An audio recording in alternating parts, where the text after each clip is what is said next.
हिम्मत तो देखो इस लड़की की, भरे मंडप के बीच कह रही है मेरे बेटे से, मयंक सारा निर्णय आप पर है कि फेरे हो या नहीं, हम एक दूसरे का हाथ थामे कि नहीं, पर मेरे पापा गाड़ी की डाउन पेमेंट 3 लाख रुपए नहीं भर पाएंगे, ना ही आज ना ही कल। दामिनी ने तो धीरे से मयंक से कहा था, पर उसकी होने वाली मौसी सास और बुआ सास ने खूब जोर जोर से बोलकर माहौल को गर्म करना शुरू कर दिया।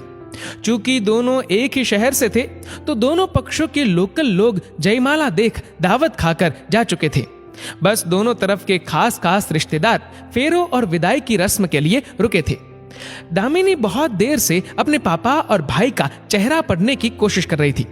जयमाला के बाद से ही उनके चेहरों पर अजीब सी उलझन और चिंता दिख रही थी। पहले तो उसे लगा जैसे जैसे विदाई का समय आ रहा है, पापा भैया को टेंशन हो रही होगी, पर नहीं, ये उलझन तो कुछ और ही थी। और इसी शक को दूर करने के लिए उसने इशारे से अपनी छोटी बहन को बुलाया और सारा माजरा किसी भी तरह पता करने को कहा। पंडित जी फेरों की तैयारी कर रहे थे। दामिनी एक बड़े भाई और छोटी बहन के बीच की बेटी है। माँ, पापा और उनका छोटा सा परिवार। भाई की शादी अभी नहीं हुई थी। पापा कॉलेज में लेक्चरर और भाई की अभी पिछले साल ही जॉब लगी थी। माँ का कहना था कि पहले एक जमाई घर आ जाए, उसके बाद वह बहू घर लेकर आएंगी। पापा और भाई ने अपनी हैसियत से बहुत अच्छी तरह से शादी का इंतजाम किया था। अपने ही शहर का लड़का था। पापा का बिजनेस और लड़का जॉब करता था IT सेक्टर में। एक ही बहन थी मयंक की। छोटा सा परिवार। सब कुछ देख सुनकर आपस में सारी बातें करके मयंक और दामिनी को एक दूसरे से मिलवाकर आप कह सकते हैं कि दोनों पक्षों ने आर्थिक, पारिवारिक सारी स्थितियों को खूब समझकर यह रिश्ता किया था। फिर शादी के दिन भरे मंडप में ये डिमांड क्यों? हाँ, गाड़ी की बात हुई थी। उसके लिए मयंक कह रहे थे कि वह डाउन पेमेंट देकर गाड़ी लेगा और इंस्टॉलमेंट भी वह ही भरेगा। आखिर नई गाड़ी लेने का शौक उसका है और वह इसे पूरा करेगा। फिर यहाँ उसके पापा के ऊपर ये 3 लाख रुपए क्यों डाल रहे? उसके पापा और भाई ने अपने सामर्थ्य के हिसाब से बहुत अच्छे से शादी का इंतजाम किया। गोल्ड से लेकर जितनी भी सुख सुविधाओं की चीजें वह अपनी बेटी को देना चाहते थे, उन्होंने दी। सभी घर वालों, रिश्तेदारों का पूरा मान सम्मान किया और जितनी रस्में थी सब अच्छे से निभाई। फिर अब ये गाड़ी की पेमेंट उसके पापा क्यों दे? पंडित जी फेरों की रस्मों के लिए तैयारी कर रहे थे कि दामिनी की बहन नैना ने आकर बताया कि पापा और भैया 3 लाख रुपयों का किसी भी तरह इंतजाम करने की बात कर रहे हैं।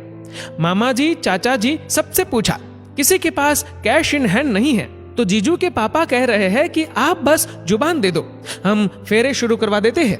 पापा बहुत परेशान हो रहे हैं दीदी।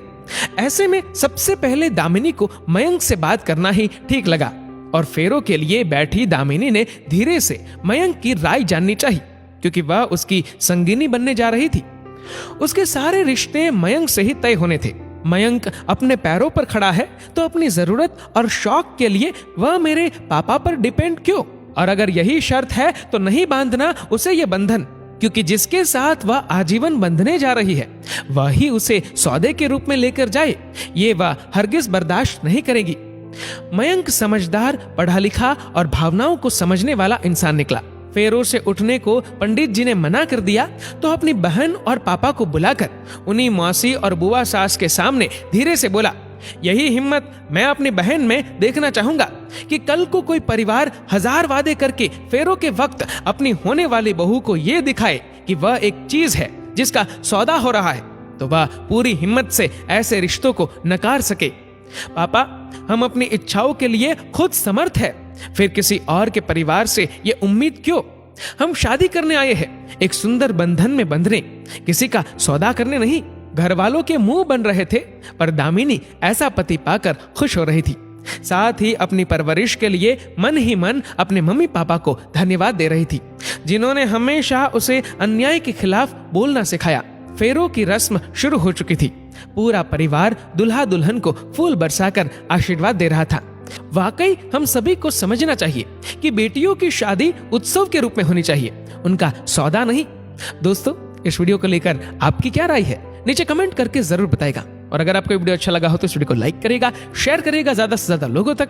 और ऐसे ही और भी इंस्पिरेशनल वीडियोस के लिए सब्सक्राइब करें हमारे यूट्यूब चैनल को और फेसबुक पर फॉलो करें हमारे पेज को। धन्यवाद।